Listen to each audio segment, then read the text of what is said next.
Estimados amigos, estamos en una nueva edición, la primera del año 2024, de su programa Plataforma Democrática para analizar los distintos aspectos más importantes ocurridos recientemente. Este es un programa que se transmite por VES TV, de VES Cable, VHTV, de Cable Más, Win TV, Conectados TV y además se reproduce por las redes sociales de la Coordinadora Republicana y el portal La Abeja. Soy Ángel Delgado y en compañía de Juan Cheput vamos a llevar adelante este programa, lamentando que por razones de fuerza mayor no esté el día de hoy Víctor Andrés García Belaúnde. ¿Cómo estás, Juan? ¿Qué novedades? ¿Cómo Muy viene el buenos días, 2024? ¿qué tal, estimado Ángel? Bueno, un saludo para toda la teleaudiencia en este primer programa del año.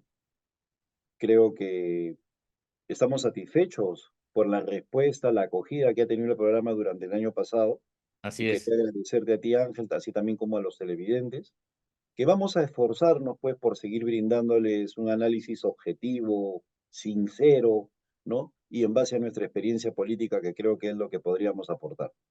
A ver, empecemos entonces, no haciendo el balance porque hemos tenido oportunidad ya de conversar sobre el tema, pero sí decir algo que yo creo que es fundamental. El año 2023 comenzó con expectativas. Hubo un alivio luego de la caída del golpista Castillo. Eso habría perspectiva para que se reafirme la democracia, se relanzara la economía, pero todo ello pasaba por una premisa que en ese momento era un consenso, incluso en el gobierno y en el parlamento, de que se recortaran los mandatos presidenciales, se recortara el mandato de los congresistas también y se adelantara el cronograma electoral. Y se puso una fecha, que creo que el día 21-22 de diciembre del año pasado, 2022, se aprobó que las elecciones iban a ser en el mes de abril, lo cual, en el caso de haberse ratificado, ¿no? Hoy estaríamos hablando de las alternativas, de las propuestas, en fin, veríamos, el horizonte se vería de una manera distinta a la que hoy día se está sintiendo y percibiendo. Me refiero a esto porque al haber cancelado esta posibilidad en un evidente contubernio entre la mayoría parlamentaria y el gobierno de Dina Boluarte, ambos con el propósito de durar hasta donde sea lugar, hasta donde puedan, hasta el año 2026, o sea, 2 años y medio más por delante, la condición para eso era de que se esforzaran en hacer un buen gobierno y para eso, entre otras cosas, era necesario poner al frente de las distintas carteras gubernamentales a gente capaz, gente proba, gente con experiencia, gente con talento profesional y político, porque la coyuntura se pintaba muy difícil. Luego del desastre de año y medio de Castillo con Boluarte, el régimen de Boluarte sin Castillo tenía pues que esforzarse en ese sentido. Y mira tú, contra lo que hemos opinado nosotros, eh, se desechó la alternativa de adelantar las elecciones de modo evidentemente grosero y no hemos tenido ninguna muestra por el lado del gobierno de tener el propósito de hacer mejor las cosas. A pesar del discurso kilométrico de 3 horas y media que hubo el 28 de julio, el anuncio que se iba a reformar el gabinete, tú recuerdas, eso ya parece película de ayer y una cancina que realmente parece hasta tonto repetirla. El hecho cierto es que la gente acaba muy frustrada, profundamente decepcionada del 2023, porque siente que estamos ante una situación donde las cosas no han mejorado en todo este año, al contrario, han empeorado en su percepción, especialmente los sectores en provincias, los sectores más vulnerables, y peor aún, lo que se les ofrece para 24 y 25, o sea, es más de lo mismo, pero peor. Entonces, este es el marco, creo yo, que un poco está explicando el por qué hoy día tenemos movidas para cambiar el ministro de Economía, se habla de la salida de Otárola, pero eso ya se viene hablando desde el 28 de julio, recuerda tú, del año pasado, en el cual se anunció mediante un discurso que pretendía pomposamente refundar el país, cambiar la república de arriba abajo. Por supuesto, más allá del discurso, no tuvo ningún tipo de significación. Entonces, este es el marco, creo yo, para el cual poder evaluar un poco la situación del gobierno y las necesidades y las tareas que hay que hacer. No sé si este es el encuadre que puede servir para iniciar nuestra conversación. Por Adelante, supuesto, estimado Ángel, por supuesto. Aún más, yo solamente lo complementaría con que el año se inició, el año pasado, con fuertes protestas a nivel nacional, que obligaron a la presidenta inclusive a hablar del 2023 como cambio. Luego esto se fue ralentizando y se convirtió en el 2024.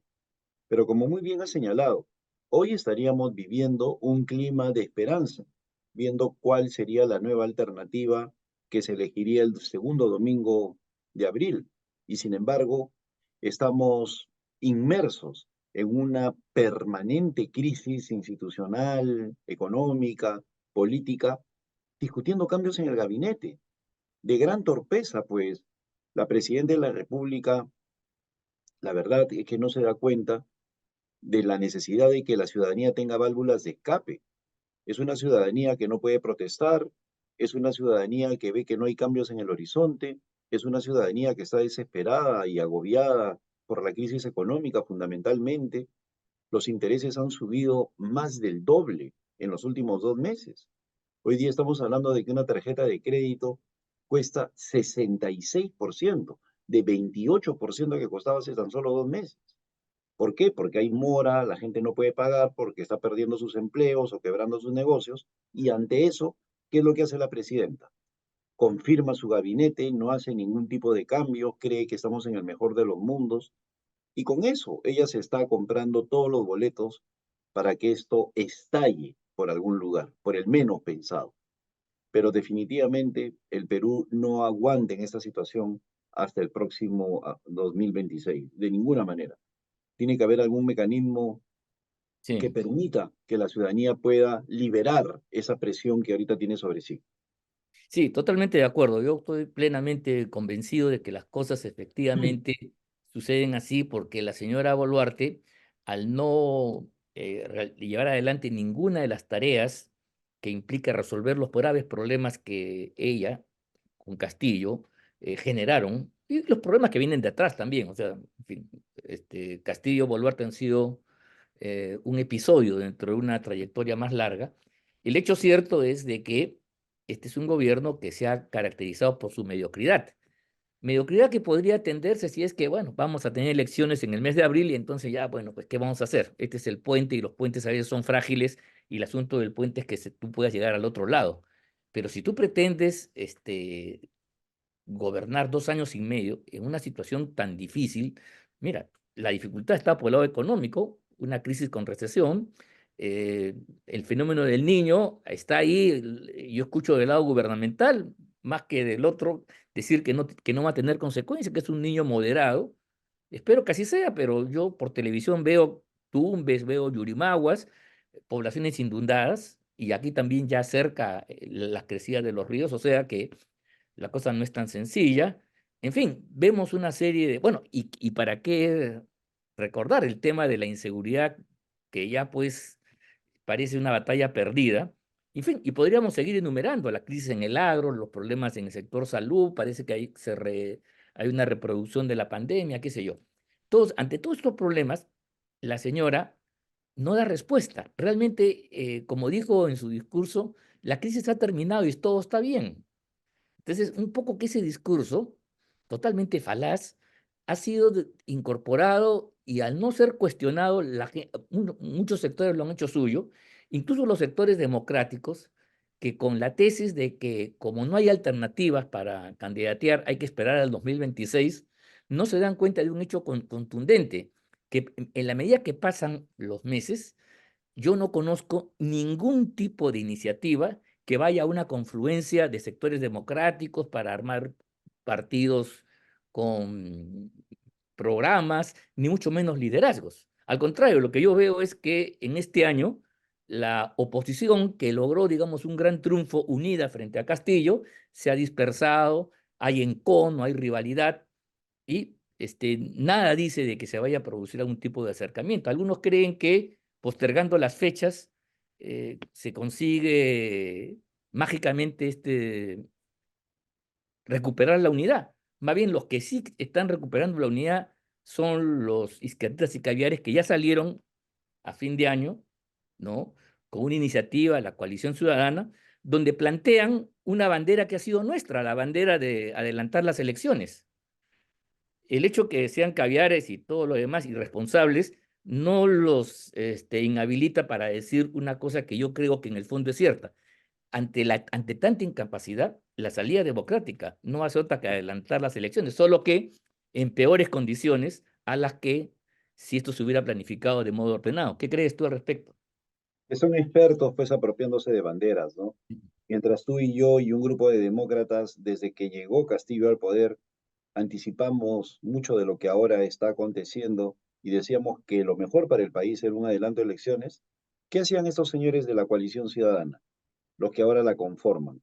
Salían a atacarnos, indicando de que no éramos Claro, demócratas, que no respetábamos los resultados, ¿no? Que éramos personas que teníamos apetitos personales y cosas por el estilo. Y una vez más, pues, hacen gala de su doble moral. Cuando ellos son los que postulan el adelanto de elecciones, ahí sí es correcto, ¿no? En una situación en la cual definitivamente sigo pensando de que no existe otra solución. Lamentablemente, Dina Boluarte no entiende la magnitud del problema por su inexperiencia, por su poca capacidad, por quiénes son los que la aconsejan, fundamentalmente su hermano y el señor Alberto Tarola, cada uno representando a conjuntos de intereses y no pensando en el país, qué es lo que lleva a esta penosa situación. El caso específico de Alberto Tarola es algo que merece mención aparte, su falta de grandeza. Él sabe perfectamente que él es parte del problema desde el momento que cualquier persona que aspire a un cargo en el ministerio, cuando sepa que él es el premier, va a decir, no, con este señor ni a la esquina. Porque él tiene pues ligazones con sectores empresariales cuestionados, ¿no? Que están siendo en estos momentos denunciados por recibir algún tipo de favoritismo, y él permanece en el puesto. O sea, esa falta de grandeza, esa suerte de traición al Perú, es lo que caracteriza a este tipo de ministros, ¿no? Que piensan en sus intereses y no en los sagrados intereses de la patria. Porque de lo contrario, ese señor renunciaría y permitiría que la presidenta de la República piense en alguien que genere consenso, que tenga trayectoria, que despierte respeto y que como consecuencia de ello pueda hacerle frente a un Congreso que hoy hace lo que se le da la gana. Yo la verdad es que en este siglo he visto en más de una oportunidad a ministros que se enfrentaban a la posibilidad de una insistencia legal en el Congreso.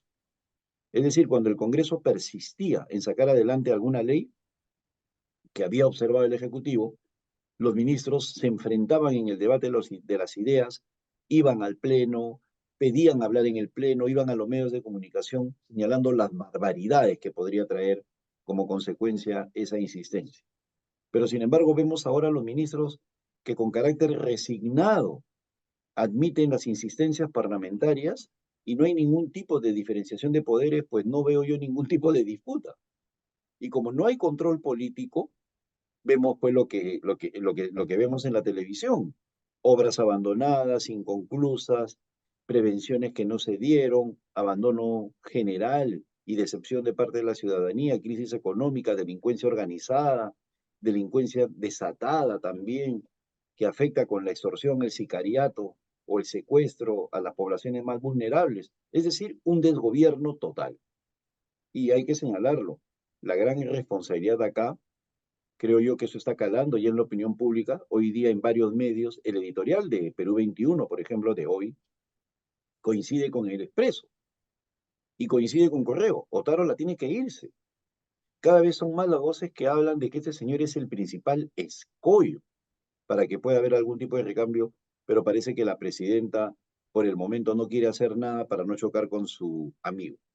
no, lo que pasa es que creo yo que quieren congelar el momento. Ellos han tenido, digamos, dos éxitos que hay que reconocer.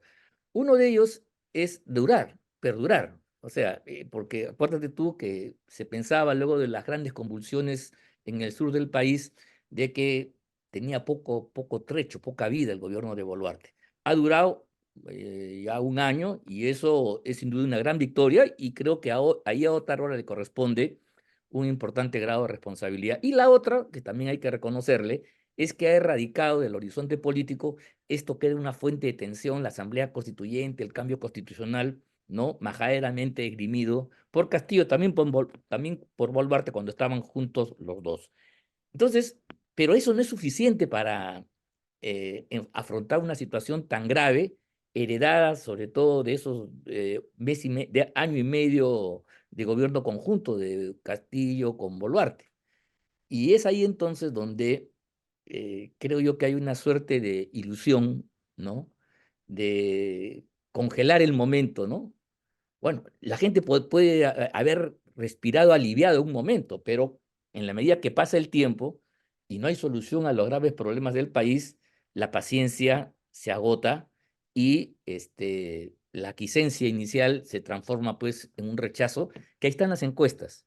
La señora Boluarte apenas tiene un dígito de aprobación, solamente superada por poquito por el Congreso de la República. O sea, una incredulidad general en la ciudadanía y con un horizonte donde las cosas no tienen por dónde cambiar. Por eso que hay tanta frustración, tanto sentimiento.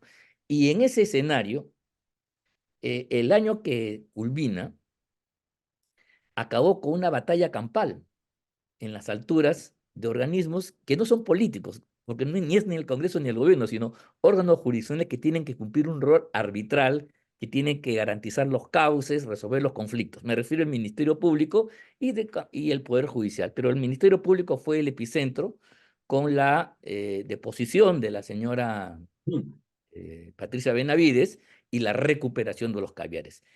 Eso por la fiesta se ha congelado un poquito, pero su resolución va a tener que darse en las próximas semanas. Eso también va a tener graves consecuencias para, para caracterizar la coyuntura que se viene. Porque si los cavieres han capturado el Ministerio Público y van a hacer una total reorganización, incluyendo de la ley orgánica, es de pensar que para completar el organigrama donde la señora Benavides es la jefa de la banda criminal, faltan pues los congresistas, los periodistas y todos aquellos que de alguna manera le han hecho coro y han sido parte de esta banda. Tremenda hipótesis. Entonces, es muy probable que en las próximas semanas vayamos a una nueva ofensiva caviar grave y yo no sé qué respuesta van a dar las fuerzas democráticas. Yo veo un escenario al margen ya de la cosa económica, al margen del problema del gabinete que tiene su propio curso, esta crisis del Ministerio Público, del sistema jurisdiccional peruano, va a tener graves consecuencias en la coyuntura política. Crisis en las alturas, además, ¿no? Además de la crisis económica y la crisis social, crisis en las alturas. Efectivamente, una crisis institucional que se va a agudizar en los próximos días, ¿no? Como nos acabas de recordar, y que tiene diversos componentes, ¿no? El principal es el de la ausencia total de liderazgo en los diversos estamentos del Estado. Yo igualmente me siento pues sobrecogido cuando veo cómo se puede hablar de facciones en el Ministerio Público, ¿no? La facción de Pablo Sánchez contra la facción del fiscal Villanueva, la de Zoraida Ábalos, la de Patricia Benavides. Sí, O sea, pues. cada fiscal es una facción. O sea, ¿por qué? Porque no hay un liderazgo absoluto, tanto de parte de la Presidenta de la República, del jefe del gabinete o de los mismos miembros del Además, Ministerio en Público. organismos que no son políticos, porque si eso fuera el Parlamento, bacán, bestial. El Claro, tiene gobierno sus también, funciones. pero a nivel de la justicia no puede ser así. No puede haber Claro, facciones. tiene que ser ¿Qué estamos monolítica. hablando? Pero por otro lado, se incurren en absurdos, ¿no? Mira, yo defiendo la institucionalidad. Entonces, yo puedo estar en desacuerdo con un proyecto de ley, como el que presenta el congresista Quiabra. El proyecto de ley en sí mismo demuestra, pues, la comedia en que se ha convertido el Congreso, ¿no? El señor renuncia a una bancada, la de APP, pero necesita de esa bancada para presentar sus proyectos de ley, ¿no? O sea, total, renunciaste o no renunciaste. Lo mismo sucede con Norma Yarro, ¿no? Renuncia a Renovación Popular, se va a Avanza País, pero participa en las reuniones de Renovación Popular. Es verdaderamente tragicómico. Bueno, el señor Quiabra presenta un proyecto de ley para que el Congreso destituya a los jueces y fiscales, etcétera, etcétera, ¿no? Cuestión con la cual yo pienso, y estoy en desacuerdo, que el Congreso no lo puede no lo podría hacer por una sencilla razón. Pensando a futuro, imagínate tú un Congreso tomado por la delincuencia organizada, un Congreso tomado, pues, infiltrado por Pero sujetos además, que pero además dupliquen a lo que hay tenemos hoy. mecanismos, está el mecanismo de la acusación constitucional, acuérdate Así tú, es, con el así es, cual pero el Congreso estoy puede, viendo por infracción, sacar a jueces y fiscales a supremos los aforados, ¿no? A los aforados. y ponerlos claro. Pero en este caso estamos hablando solo de Supremos. Este señor quiere ampliar todo, Ah, bueno, ¿no? no, eso no, No, eso ya. pero mira, al margen de eso, el señor Julio Arévalo no puede decir, pues, no pueden hacer una reforma a los parlamentarios. Ese es lo. Yo puedo estar en desacuerdo con el contenido de la reforma, pero el Poder Judicial no le puede decir al organismo encargado por la Constitución de hacer las leyes, no, tú no puedes reformar. O sea, ¿dónde estamos? O sea, y eso es celebrado por algunos medios de comunicación y por lo tanto se instala en la opinión pública. El Congreso tiene todo el derecho del mundo a impulsar una reforma en cualquier lugar, sin ninguna duda. Y los afectados, los que se sienten afectados, pueden plantear sus propuestas, pero no negarle ese derecho al Congreso. Sí, claro. Lo triste acá es que eso se celebra, defiende la autonomía del Poder Judicial. ¿Y quién dice que el Poder Judicial no, solamente se puede autorreformar? Eso es ¿Qué mentira. equivocados están? ¿Ah? No, eso no es verdad. Están No equivocados. hay, no hay islas en el sistema constitucional. Así es. No, no, es terrible. Yo totalmente de acuerdo contigo. Mira, al margen del contenido, porque yo no he tenido oportunidad de estudiar la propuesta de Quiabra, cuando me preguntaron en un programa, yo dije eso, lo que tú has dicho, la potestad que tiene el Congreso, la representación nacional de primero legislar y cambiar los sistemas, entre ellos el sistema jurisdiccional, por supuesto. Claro que lo Ujú. puede hacer. Y más aún, yo creo que lo debe hacer. Claro, no, no sobre la premisa de Quiabra, que no conozco, repito, pero sí yo creo que se está poniendo a la orden del día una reforma integral de todo este sistema, empezando por la Junta Nacional, que ha llevado justamente a esta ultrapolitización de organismos que, como el sistema de árbitros en un partido de fútbol, tienen que ser neutrales por antonomasia. O sea, si Así los es. árbitros, los jueces de línea, el VAR y compañía, en un partido, no son neutrales, simplemente se sospecha que son de la Alianza o de la U, se acabó el partido, Juan, se acabó, no, no hay Por supuesto. espectáculo. Eso es lo que está pasando con la democracia peruana. Estamos politizando los organismos que no son políticos, que tienen que ser apolíticos por definición. Ujú. Aplican la ley, no crean ley. Ellos no hacen las leyes ellos las aplican. Punto. Ahí hay una serie de cuestiones que ya analizaremos más adelante, pero lo que tú dices es algo fundamental. Para ir terminando, Juan. Sí, definitivamente tienes toda la razón. Yo creo que no se conoce lo que es la institucionalidad, se abusa de un término sin conocerlo y tiene que ver mucho con la calidad de las personas que tenemos al frente. Si hay en estos momentos un grave problema en nuestro país, es del elenco político que nos está gobernando, sin liderazgo fundamentalmente y sin conocimiento objetivo de lo que es la forma como se estructura y maneja un Estado. El problema de todo, Ángel, es que, y lo sabemos tú y yo que nos entrevistan en forma diaria a nivel nacional, es que el país piensa que este es un gobierno de derecha. Y eso es lo que a Ah, mí, y eso es lo que a mí me preocupa en demasía. Se piensa que es un gobierno de derecha y es el culpable de todos los males. Y nos van a pasar factura. y de persistir en eso, el próximo gobierno será de izquierda y vendrá con su pan bajo el brazo llamado Asamblea Constituyente, sin Así ninguna es. duda. Así es. No, no, yo en eso, y 2 años aquí es un montón de tiempo, y este imaginario que ya está yendo hacia la percepción del gobierno de Boluarte como un gobierno de derecha, afrofujimorista peor todavía, de aquí a 2 años, si sigue así, se va a consolidar esa idea en la población, y entonces vamos a tener una correlación que va a ser trizas lo que se pudo avanzar hasta el año pasado, hasta diciembre, que fue la caída de Castillo, la máxima unidad de todas las fuerzas democráticas. Bueno, hemos llegado al final de nuestro programa. Va a haber mucho tren, mucha madeja que analizar en los próximos programas. Hemos llegado al final. Les agradecemos a todos ustedes su gentil asistencia y le decimos simplemente que nos veremos la próxima semana con un nuevo análisis de los aspectos más importantes ocurridos en la coyuntura nacional e internacional también. Nos vemos hasta la próxima.